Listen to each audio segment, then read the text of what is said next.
Usai melaksanakan sholat Idul Fitri, Sekda Kota Palembang Ratu Dewa menggelar open house di perayaan Lebaran 2019.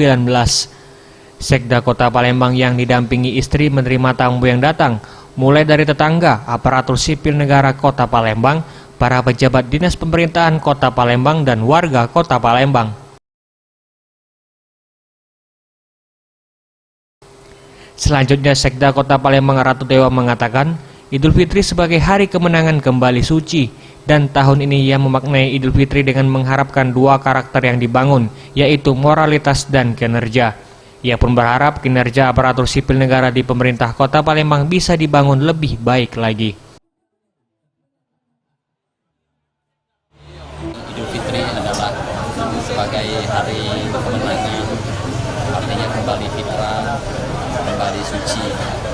Artinya juga kita mengharapkan ada dua karakter yang harus dibangun.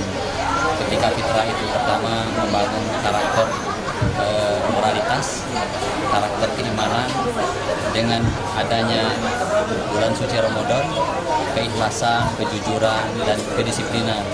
Yang kedua membangun karakter kinerja.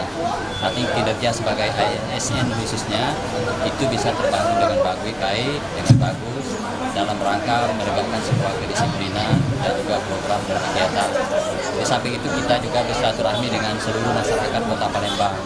Ini kita gelar, tidak ada semua sekat, tidak ada kalangan, semuanya kita ajak bersilaturahmi bersama di kediaman kami di sini. Tim Liputan Sriwijaya TV.